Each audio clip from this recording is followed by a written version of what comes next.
Set गरौँ हामी and सेटको चाहिँ 6वटा क्वेसन आउँछ विक 1 2 3 बाट अनि सबभन्दा सुरुमा हेर्नुपर्ने भनेको चाहिँ system analysis and design. System analysis and design भनेको के हो भन्दाखेरि चाहिँ it is a process of planning analyzing designing and developing a system to solve a specific problem or improve an existing system है। एनालाइसिस एन्ड डिजाइन भनेको planning analysis design अनि develop है कुनै पनि एउटा प्रब्लम सल्भ गर्ने existing प्रब्लमलाई चाहिँ एक्जिस्टिङ सिस्टम इम्प्रुभ गर्नको लागि। अनि त्यसपछि यसमा चाहिँ बेसिकली यही हो सिस्टम एनालाइसिस भनेको अन्डरस्ट्यान्डिङ द करेन्ट सिस्टम अनि के चाहिन्छ हेर्ने रिक्वायरमेन्टहरू। डिजाइन भनेको चाहिँ अब प्लानिङ भइसकेपछि चाहिँ अब नयाँ सिस्टम कसरी काम गर्छ भनेर ब्लुप्रिन्टहरू बनाउने। सो यसको एडभान्टेज र डिसएडभान्टेजहरू यहाँ चाहिँ सो यसको एडभान्टेजहरू के भन्दाखेरि बेटर अन्डरस्ट्यान्डिङ अफ रिक्वायरमेन्ट हामीलाई के चाहिन्छ युजरलाई के चाहिन्छ भनेर हामीलाई ठ्याक्कै थाहा हुन्छ। अर्को भनेको एफिसिएन्सी इम्प्रुभ हुन्छ होइन।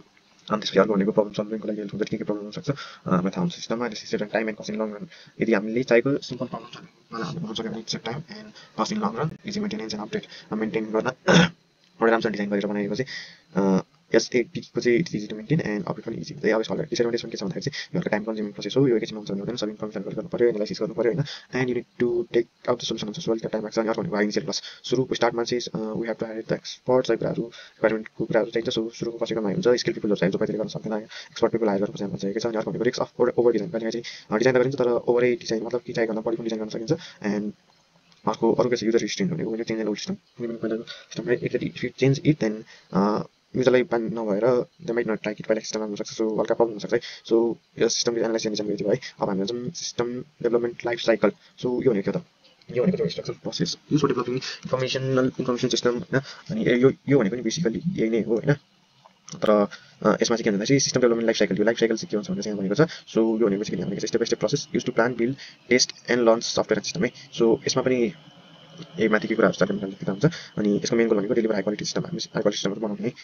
अब यसको एडभान्टेजहरू के छ यसको एडभान्टेज पनि clear process is to manage reduce improve quality customer satisfaction time consuming not flexible एकचोटि तिमी प्रोसेसमा जान गाह्रो हुन्छ। High cost early need full documentation के छ सबै कुरा राम्रोसँग डकुमेन्टेसन चाहिन्छ है। यदि राम्रो डकुमेन्टेसन भएन भने त्यो बनाउँदाखेरि there will lot for my delay in feedback भनेको final product is seen late. So यसमा के भन्दाखेरि फाइनल प्रडक्ट हुन्छ होइन अनि त्यसपछि बल्ल युजर फिडब्याक दिन्छ कि सो त्यसपछि चेन्ज गर्न गाह्रो हुन्छ। अनि त्यसपछि यसको फेजेसहरू के छ भन्दाखेरि planning system analysis system design developing testing implementation र मेन्टेनेन्स चाहिँ यसपछि यता जाऊँ। सो प्लानिङमा के हुन्छ सो प्लानिङमा हामी वी डिसाइड गोलहरू के छ टाइम बजेट के कति छ होइन। अनि यहाँ एक्जाम्पल पनि छ। सो प्लानिङमा एउटा नयाँ लाइब्रेरी खोल्ने एउटा प्लान भयो। सिस्टम एनालाइसिस भनेको अहिले करेन्ट सिस्टममा के छ एनालाइसिस गर्ने लाइब्रेरी खोल्नु भने त्यसपछि टक टु द युजर्स अनि प्रब्लमहरू के छ अनि के फिचरहरू चाहिन सक्छ भनेर हामीलाई थाहा हुन्छ। त्यसपछि सिस्टम डिजाइनमा चाहिँ अब ब्लुप्रिन्ट अफ सिस्टम बनाउने अब लाइब्रेरी के कस्तो हुन्छ भनेर डिजाइन गर्ने हो। अनि डेभलपमेन्ट भनेको चाहिँ अब लाइब्रेरी बनाउने है लगइन पेजेसहरू बनाउने अनि बुकहरूको सबै कुराहरू चाहिँ यहाँ राख्ने। अनि त्यसपछि टेस्टिङ त्यसपछि हामीले के बनायो नि अघि सबै कुरा हामीले टेस्ट गरिदिने लिमिट चाहिँ के छ के गर्नु मिल्दैन टेस्ट गर्ने। त्यसपछि टेस्ट भइसकेपछि चाहिँ हामी इम्प्लिमेन्ट गर्छौँ त्यसलाई है त्यसलाई इम्प्लिमेन्ट गर्छौँ। अनि त्यसपछि मेन्टेनेन्स त्यसपछि इम्प्लिमेन्ट गरिसकेपछि नि बगहरू अनि अझै के फिचरहरू चाहिँ एड गर्नु पऱ्यो भने चाहिँ हामीले यो चाहिँ गर्छौँ है। अनि एसटिएलसीको यो त फेजेसहरू भयो है। एसटिएलसीमा के हुन्छ है त्यसपछि हामी जान्छौँ एसटिएलसीको मोडल्सहरू है मोडल्सहरू यो चाहिँ एल टाइम परेको छ है। हामीले 6वटा मोडल चाहिँ वाटरफल एजाइल स्पाइरल भी मोडल इन्क्रिमेन्टल र ऱ्याड है। सो यो फेजेसहरू हुन्छ नि यो मोडलमा नि त्यस्तै हुन्छ है। सो हेरौँ वाटरफल मोडल यो भनेको सबभन्दा ओल्डेस्ट र मोस्ट बेसिक मोडल हो एसटिएलसीमा। यो चाहिँ बेसिकली सानो प्रोजेक्टहरूको लागि चाहिँ काम गर्न सकिन्छ। सो वाटरफल मोडल भनेको बेसिकली के हुन्छ भन्दाखेरि चाहिँ यस्तो हुन्छ। अनि स्टेप बाई स्टेप हामी मुनि जान्छौँ जसले वाटरफललाई पहिला रिक्वायरमेन्ट गर्ने त्यसपछि एनालाइसिस गर्ने त्यसपछि यसमा प्रब्लम के हुन्छ भन्दाखेरि चाहिँ एउटा फेज कम्प्लिट भएपछि हामी जान्छौँ बट अनि we can go back requirement गरेर फेरि भएपछि चाहिँ खोइ के छ भने गो ब्याक है। अनि एक्जाम्पल यहाँ making railway ticket booking system all rulers from the beginning सबै कुराहरू सुरुदेखि नै यहाँ फिक्स भइसकेपछि चाहिँ हेर्ने त्यसपछि हामीले फेरि यहाँ पुगेर चाहिँ फेरि ब्याक जानु मिल्दैन। अनि यसको एडभान्टेज के भन्दाखेरि यो सिम्पल इजी टन्सन हुन्छ सानो प्रोजेक्टहरूलाई एकदम राम्रो हुन्छ क्लियर एन्ड फिक्स रिक्वायरमेन्ट हुन्छ होइन। अनि डिसएडभान्टेज भनेको फ्लेक्सिबिलिटी हुँदैन हामीसँग। अनि पहिले नै वर्किङ भर्सन चाहिँ हामी पाउँदैन सिस्टमको काम एउटा सिस्टमको वर्किङ भर्सन भन्ने ठ्याक्कै यहाँ मात्रै यहाँ कस्टमरको काम यहाँ उसले भन्छ के जान्छ अनि उसले कस्टमरले भनेको यहाँ मात्र बिचमा कस्टमरलाई केही पनि थाहा है। सो लास्टमा मात्र पाउँछ कस्टमरले त्यो पनि एउटा डिसएडभान्टेज हो। अनि नो फिडब्याक पनि भइहाल्यो यही कस्टमरले डाइरेक्ट लास्टमा मात्र पाउँछ बिचमा कस्टमरलाई हिट डजन्ट नो एनिथिङ। त्यसपछि भनेको हाई रिस्क किन हुन्छ भन्दाखेरि फिफ्टी प्रोजेक्टहरूमा गर्न चाहिँ एकदम हाई रिस्क हुन्छ है। तर सबै कुरा बनिसकेपछि फेरि के इम्प्रुभ गर्नु पऱ्यो भने गाह्रो हुन्छ कस्टली पनि हुन्छ है। अब त्यसपछि हामी अर्को भी मोडल भनेको बेसिकली यस्तो छ भी मोडल हाम्रो भित्र एउटा भेरिफिकेसन अनि एउटा भ्यालिडेसन भन्ने कुरा हुन्छ। सो भी मोडलमा के हुन्छ भन्दाखेरि चाहिँ एभ्री डेभलपमेन्ट फेज हरेक भेरिफिकेसनको लागि चाहिँ फेरि यो लाइक हरेक फेजेसको लागि चाहिँ एउटा त्यसकै म्याचिङ टेस्टिङ फेज हुन्छ। तिमीले यो मोडलमा तिमीले के बनायो भने त्यसको टेस्टिङ साइड बाई साइड हुन्छ कि। सो त्यसपछि यो गऱ्यो भने यो हुन्छ यो गऱ्यो भने यो हुन्छ त्यसपछि लास्टमा you get the product. So यसमा चाहिँ के हुन्छ भन्दाखेरि स्टेप बाई स्टेप प्यारलल फेजेसहरूको चाहिँ यो हुन्छ टेस्टिङ हुन्छ। तिमीले बनाएपछि के बनाउँछ लाइक यो टेस्ट गर्छ। सो यसकोमा चाहिँ के भन्दाखेरि requirement gathering acceptance testing system analysis system testing software design integration testing integrate गर्दाखेरि के कस्तो प्रब्लम आउन सक्छ अनि मोडल डिजाइन त्यसपछि युनिट टेस्टिङ त्यसपछि कोडिङ हुन्छ है। कोडिङ भएर अनि we get the product. Advantage र डिसएडभान्टेज हुन्छ है। एडभान्टेज र डिसएडभान्टेज हुन्छ टाइम सेभिङ हुन्छ फिडब्याकहरू हामीले यहाँ पाउँछ हरेक फेजेसमा अनि प्रोग्रेसलाई इजिली ट्र्याक गर्न सकिन्छ अनि इजी टु फाइन्ड प्रब्लम अगाडि नै। अनि त्यसपछि test is plan from the beginning high quality product पाउँछ हामीले डिसएडभान्टेज के हुन्छ not suitable with project for changing environment एकदम कस्टली र टाइम कन्ज्युमिङ पनि हुन्छ अनि त्यसपछि रिस्क एनालाइसिस चाहिँ अझै पनि गर्दैन है हामीसँग अनि यो पनि स्मल प्रोजेक्टहरूको लागि चाहिँ भेरी गुड है अनि जब हामी स्पाइरल मोडल भनेको चाहिँ यस्तो हुन्छ एन्ड स्पाइरल मोडल कहीँ केही रिस्क भन्ने कुरा आयो भने फेरि स्पाइरल मोडललाई सम्झिने त्यसपछि भी मोडलको चाहिँ हरेक फेजेसहरूमा चाहिँ हामीले टेस्टिङ गर्नुपर्छ होइन भने चाहिँ भी मोडल अनि वाटरफल मोडल भनेको स्मल प्रोजेक्टहरूको लागि जहाँ चेन्जेस गर्नु पर्दैन भने चाहिँ वाटरफल मोडल सम्झिने सो स्पाइरल मोडलमा के हुन्छ भन्दाखेरि चाहिँ यस्तो हुन्छ हामी सुरुमा आइडेन्टिफाई अब्जेक्टिभ त्यसपछि त्यसको रिस्क के रिस्क हुन्छ सुरुमा एनालाइज गर्छौँ प्रोडक्ट बनाउँछौँ अनि त्यसलाई इभ्यालुएसन गर्छौँ अनि यो यहाँ गएर फेरि रोकिँदैन यो फेरि घुम्छ यो एक सर्कल भयो अब अर्को सर्कल फेरि त्यही गर्छ अनि फेरि त्यो गर्छ यो लुपमा घुमिरहेको छ जबसम्म हाम्रो सेटिस्फाई हुँदैन यो मिटहरू सो यहाँ पनि के चाहिँ वाटरफल र रिस्क म्यानेजमेन्टको यो मिक्स हो अनि त्यसपछि चाहिँ यो चाहिँ एउटा मेटामोडल भनेको यसले यो र यो मोडलको एउटा अर्को मोडल यसको क्यारेक्टरिस्टिक्स यसको छ है सो त्यसलाई हुन्छ मेटामोडल त्यसपछि यसको फेरि भनेको प्लानिङ रिस्क एनालाइसिस अनि त्यसपछि प्रडक्ट त्यसपछि इम्प्लिमेन्ट गरी अनि फेरि घुम्छ है यो एउटा each round is equal to 1 spiral हुन्छ यो एउटा राउन्ड भयो एउटा स्पाइरल भयो एउटा राउन्ड र जति स्पाइरल धेरै हुन्छ त्यति नै हाम्रो कस्ट हुन्छ है सो यो चाहिँ बिग प्रोजेक्टमा काम लागेको जहाँ चाहिँ युज जहाँ चाहिँ रिस्कहरूले सिग्नल गर्न सक्दैन र यो चाहिँ great for large and risk project अलिक डिटेक्सन अफ प्रब्लम रिस्कलाई राम्रोसँग ह्यान्डल गर्छ अनि फ्लेक्सिबल पनि छ है किनकि हामीले एभ्री स्पाइरलमा चाहिँ इभ्यालुएसन भइरहेको हुन्छ यो चाहिँ एकदम एक्सपेन्सिभ हुन्छ है अनि कम्प्लेक्स पनि छ हेरेर थाहा हुन्छ एन्ड स्मार्ट प्लानिङ र डिजाइनलाई चाहिँ चाहिन्छ तपाईले गर्न सक्दैन अनि स्मल प्रोजेक्टहरूलाई चाहिँ काम छैन कस्टली नै हुन्छ धेरै त्यसपछि हाम्रो चाहिँ अजाइल मोडल चाहिँ अहिलेको मोडल फ्लेक्सिबल सबै युज गर्ने मोडल भयो सो अजाइल भनेको चाहिँ के भन्दाखेरि बेसिकली मुभिङ क्विकली र यहाँ पनि हुन्छ सो एउटा अझै model flexible model focus on fast delivery and continuous framework so प्रत्येक हामी के गर्छौँ भन्दाखेरि चाहिँ स्मल साइकलमा डिभाइड गर्छौँ अनि त्यसपछि चाहिँ लाइक ठुलो प्रोजेक्ट भयो अनि हामीले यति डिभाइड गर्छौँ यतिमा काम गर्छौँ यतिलाई मार्केटमा रिलिज गरिहाल्छौँ सो मार्केटमा रिलिज गरेपछि रियल कस्टमरको जुन फिडब्याक हुन्छ नि यो पाउँछ त्यसपछि फेरि हामी फेरि काम गर्न सक्छौँ फेरि फिडब्याक पाउँछ फेरि काम गर्न सक्छौँ यसलाई बसेर ठान्नु कि एउटा कम्पनी छ अनि उसले चाहिँ सुरुमा आफ्नो सानो मोबाइलको मोडल जिक्यो त्यसपछि फिडब्याक आयो त्यसपछि उसले आफ्नो मोबाइलको मोडल जिक्यो सो यसलाई यसरी भन्न सकिन्छ एन्ड देन यहाँ के छ भन्दाखेरि भेरी फास्ट एन्ड फ्लेक्सिबल यो टाइममा आइरहन्छ अनि त्यसपछि user is directly involve in the process अनि डेलिभरी लाइक एकदम क्वालिटी सफ्टवेयरहरू पाउँछ हामीले एकदम फास्ट चेन्जेसहरू हुन्छ होइन अनि यसकोमा चाहिँ एकदम क्लोज टिम फ्रेन्ड छ अनि कस्ट पनि अलिक धेरै हुनसक्छ हाम्रो अनि त्यसपछि मेन्टेनेन्स प्रब्लम डकुमेन्टेसनको प्रब्लम हुन्छ सक्छ किनकि हामीले ओभरअल एक प्रोजेक्ट रिलिज गराउनु पार्टमा गराएको हुन्छ सो त्यसलाई डकुमेन्ट गरेर मेन्टेन गरिराख्नुको लागि चाहिँ अलिक प्रब्लम आउन सक्छ है त्यसपछि अर्को हेर्नु इन्क्रिमेन्टेसनल मोडल है यसमा के हुन्छ भन्दाखेरि चाहिँ यस्तो छ इन्क्रिमेन्टेसन मोडल भनेको नि एउटा मिनी प्रोजेक्ट यसमा डिभाइड गरिन्छ सबै काम गरिन्छ त्यसपछि चाहिँ हामीले इन्क्रिमेन्ट गर्ने गरिन्छ त्यसमा सो बेसिकली यो गर्ने अनि यसलाई फेरि इम्प्रुभ गर्ने एन्ड यो गर्ने ओके सो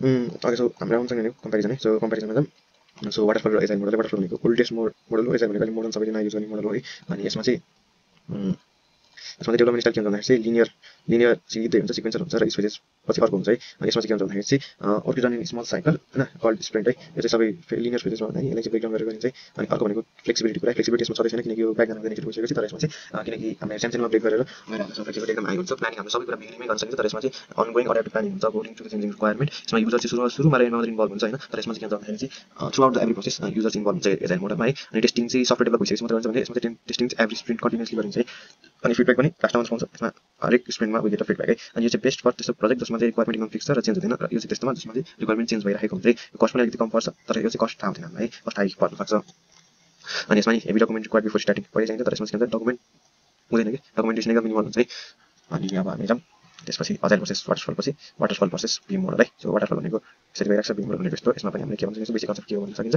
त्यसपछि चाहिँ टेस्टिङ स्टेज के हुन्छ भन्दाखेरि यो लास्टमा हुन्छ तर बीमा चाहिँ के हुन्छ प्यारलल प्रोसेसिङ भइरहेको हुन्छ इरर लास्टमा थाहा हुन्छ इरर एप्लिकेसन थाहा हुन्छ यो पनि मुनिको जस्तै सिमिलरै छ है अनि अर्को भनेको डकुमेन्टेसन पनि आएको हुन्छ अनि हुन्छ यसमा नि हामीले हरेक फेजपछि गएर हुन्छ सुरुमा डकुमेन्टेसन अलिक धेरै हुन्छ बीम मोडलमा अनि युजर चाहिँ सुरु रेन्जमा मात्रै इन्भल्भ हुन्छ भने युजरको इन्भल्भमेन्ट यसमा नि कमै हुन्छ बट टेस्टिङ चाहिँ यसमा धेरै हुन्छ अनि फ्लेक्सिबिलिटी यसमा छ होइन यसमा still not very flexible but flexible छ यो त्यसपछि अर्को स्पाइरल र अजाइल मोडल स्पाइरल भनेको यस्तो घुम्नेवाला भयो अजाइल भनेको हाम्रो घटेको ब्रेक गर्ने भयो सो चाहिँ बेसिक कन्सेप्ट भन्दैन त्यसपछि स्पाइरलमा चाहिँ हाम्रो मेन फोकस भनेको रिस्क एनालाइसिस हो यो भनेको चाहिँ फास्ट डेलिभरी है हाम्रो मेन फोकस अनि त्यसपछि रिस्क ह्यान्डलिङ यसमा बेस्ट हुन्छ सबैभन्दा बेस्टमा तर यसले रिस्कको फोकस धेरै गर्दैन यसले जस्ट प्रडक्ट निकालिहाल्छ र एडाप्ट चाहिँ एकदम फास्ट गर्छ तर यसले चाहिँ यसमा फ्लेक्सिबिलिटी ठिकै छ भने यसमा चाहिँ एकदम हाई छ अनि त्यसपछि after 2 spiral you get working product अनि working product deliver at the end of its sprint है अनि त्यसपछि आफ्नो बेस्ट युज फर हाई रिस्कको लागि चाहिँ एकदम फास्ट प्रोजेक्टहरूको लागि अनि एक्सेप्ट सकिन्छ अनि हामी जाऊँ एसडिएलसीको फेजेसहरू पछि what are the methodologies in SDLC so एसडिएलसीको मेथोलोजिज भनेको चाहिँ के भन्दा चाहिँ बेसिकली फेजेसहरू भइहाल्यो अब तिमीले त्यो फेजेसहरूलाई चाहिँ how do you do the work कसरी प्लान गर्छौ कसरी स्ट्राटेजी तिमीले डेभलप गर्नको लागि के गर्छौ भन्दा चाहिँ मेथोलोजी हो है प्रोसेस भनेको चाहिँ तिमीले के गर्छौ वाट स्टेप यु फलो भन्ने कुरा भयो मेथोलोजी भनेको तिमीले कसरी गर्छौ भने वाट र प्रोसेस एसडिएलसीको प्रोसेस र मेथोलोजी भनेको चाहिँ मेथोलोजी किन भन्दाखेरि हामीले स्ट्रक्चर दिन्छ हामीले यो गर्ने अर्गनाइज हुन्छ हामीले अनि त्यसपछि अर्को भनेको टाइम कस्टहरू कम हुन्छ, रिस्क पनि थाहा हुन्छ, क्वालिटी प्रडक्ट पनि पाउँछ, अनि different project need different methodologies based on their size एक्सन गोले। सो मेथोडोलोजी भनेको बेसिकली त्यो अलिकै कुरा हो भनेको बारेमा लेख्ने। So waterfall model, big model, incremental, spiral, agile है। सो वाटरफल मोडलमा फ्लेक्सिबिलिटी हुँदै भएन, अनि बेस युज यदि cost low to medium advantage simple easy. सो अघि जुन कुराहरू भनेको थिएँ नि त्यति कुरालाई चाहिँ यहाँ लेखिदिनु हुन्छ है। अनि त्यसपछि what is system development technique. So system development फेजेसहरू भयो होइन, अनि त्यसपछि चाहिँ टेक्निकहरू के कस्तो टेक्निकहरूले सबै कुरा डिफाइन त गर्यो, तर टेक्निकहरू चाहिँ के कस्तो हुन्छ भन्दाखेरि हामीले चाहिँ हेऱ्यो भनेको डाटा फ्लो डायग्राम अनि त्यसपछि ER डायग्राम है। सो डाटा फ्लो डायग्राममा चाहिँ के भन्दाखेरि चाहिँ यसरी कनेक्ट गरिन्छ है, यसरी डाटाहरू फ्लो गरेर यसरी कनेक्ट गरिन्छ, ब्रेकडाउन गरेर त्यसलाई ब्रेकडाउन गरेर गरिन्छ। ERD भनेको टेबल हो यस्तो, ERDमा चाहिँ विभिन्न सेप एन्ड साइजहरू हुन्छ होइन, यस्तो गोलो हुन्छ, त्यसपछि यो हुन्छ, त्यसपछि यसले यस्तो गर्छ, यस्तो हुन्छ ER डायग्राम। यो चाहिँ आउँदैन एकदम बस हल्का हेर्ने मात्र ग्राफिकल टुल, डाटा कसरी फ्लो हुन्छ भनेर देखाउँछ। यहाँबाट यहाँ जान्छ, त्यसपछि यहाँबाट यहाँ जान्छ, देखाउने मात्र काम हो डाटा फ्लो डायग्राम भनेको। लाइक साइड कहिले यति हो, त्यसपछि अरू पनि आउन सक्छ त्यसपछि पछि।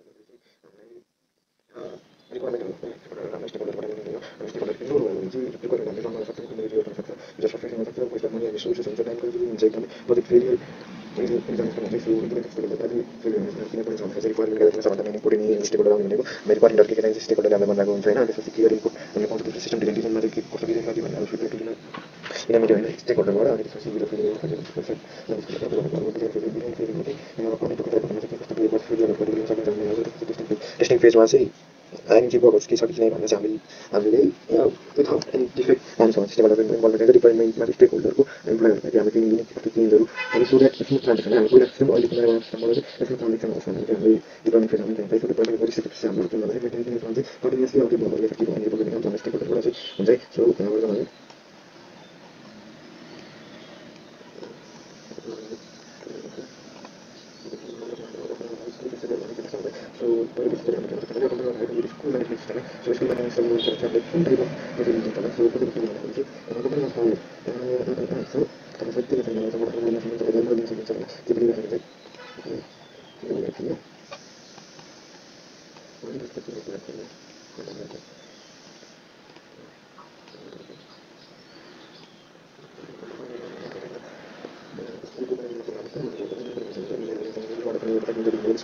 anything is 100% free or 100%. So I'm going to take it like waterfall clear fixed implementation it was in sort of होइन अलिक नेपछि हाम्रो फास्ट डिलिभरी चाहिन्छ भने चाहिँ यसले हाम्रो स्पाइरल भनेको एकदम हाई रिस्क र कम्प्लेक्सिटी छ भने चाहिँ स्पाइरल भन्न सकिन्छ। प्रोटोटाइप भनेको चाहिँ जब रिक्वायरमेन्ट आफै क्लियर छैन युजर लाइन चाहिँ प्रोटोटाइप मोडल दिन सकिन्छ। बिमल भनेको रिक्वायरमेन्ट फिक्स छ तर एकदम एक्जिस्टिङ छ भने चाहिँ बिमल दिन सकिन्छ। आर्टिकल भनेको फ्री फास्ट डेभलपमेन्ट चाहिन्छ भने चाहिँ आर्टिकल दिन सकिन्छ हामीले। सो अब यही एक्जाम्पल भने चाहिँ एउटा यस्तो एक्जाम्पल हुन्छ जसमा चाहिँ यो एसडिएलसी राम्रोसँग फेरि भयो फेरि वाला केस यहाँ फेरि वाला केस भन्दाखेरि चाहिँ एउटा पनि कम्पनी आएर सो यो कुरामा विभिन्न वाटरफल मोडल के भन्दाखेरि ठुलो पनि राम्रो एक्सप्लेन रिक्वायरमेन्ट र पछि रिक्वायरमेन्टहरू पछि क्रिएट थप्दै त्यसपछि चाहिँ काउन्ट गर्नु भन्दाखेरि चाहिँ जब उनीहरूले माग्छ त्यो वाटरफल मोडल चाहिँ पछाडि जाँदैन, it is not flexible. So they have to redo a lot of work. So त्यो काम गर्नु पर्यो। सो यसले गर्दा डिले पनि भयो एन्ड देन वाटरफल इन्क्रिज भयो फ्री अफ स्टोरेज एन्ड तपाईँ पनि जान्छ के हुन्छ सो त्यसको लागि हामीले कसरी गरेको भयो एउटा सानो